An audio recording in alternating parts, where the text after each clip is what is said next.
একটা চুক্তি করেছে, এই খুনি হাসিনা একটা চুক্তি করেছে বাংলাদেশের উপর দিয়ে নাকি করিডোরের মধ্য দিয়ে, ট্রানজিটের মধ্য দিয়ে বাংলাদেশ ইন্ডিয়ার ট্রেন হচ্ছে ভারতের সেভেন সিস্টারে যাবে। বাংলাদেশের স্বাধীনতা সার্বভৌমত্বকে বৃদ্ধাঙ্গুলি দেখিয়ে আমাদের দেশের স্বাধীনতার সার্বভৌমত্বকে বিলিয়ে দেওয়া হয়েছে, বিকিয়ে দেওয়া হয়েছে। প্রিয় উপস্থিতি, আমরা আওয়ামী লীগের ইতিহাস জানি, আমরা সেই ইতিহাস এখন বর্ণনা করতে চাই না। আমরা আমাদের বন্ধুদেরকে বলতে চাই, আমাদের এলাকাবাসীদেরকে বলতে চাই, আমরা হিংসা বিদ্বেষ আর খুনের রাজনীতির বিরুদ্ধে বাংলাদেশে একটা নতুন বলয় গড়ে তুলতে চাই। আমরা সকল প্রকার, সকল মত, সকল পথ, সকল ধর্মের মানুষদেরকে একটা ঐক্যের বাংলাদেশ গড়তে চাই।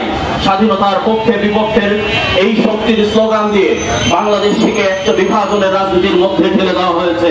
বাংলাদেশের মানুষকে স্বাধীনতার পক্ষে এবং বিপক্ষে তৈরি করা হয়েছে। আমরা যারা জামাত ইসলামী করি, স্বাধীনতা যুদ্ধের অন্তত 30 বছর পর যাদের জন্ম, তাদেরকেও রাজাকার আল বদর উপাধি দিয়ে এদেশের মুক্তিকামী মানুষদেরকে আলাদা করে দেওয়া হয়েছে। কারণ একটাই, তারা দীর্ঘদিন ক্ষমতায় থাকতে চায়, তারা ভারতকে খুশি করতে চায়, তারা নিজের ক্ষমতাকে, নিজের অর্থনৈতিক শক্তিকে পাকাপোক্ত করতে চায়। আমরা এই বলয় থেকে বেরিয়ে আসতে চাই। আমাদের আমির জামাত গতকাল রাষ্ট্র সংস্কারের 41 দফা উপস্থাপন করেছে।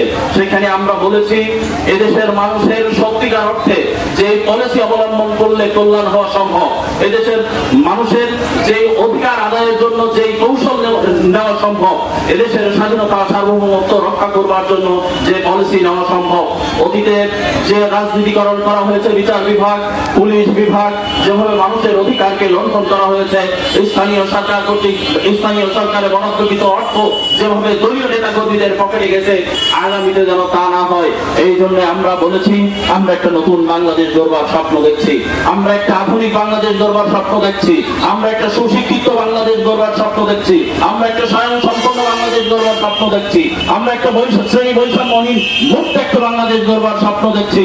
আপনাদেরকে নিয়ে শ্রেণী বৈষম্যহীন একটা আধুনিক ন্যায় এবং ইনসাফের ভিত্তিতে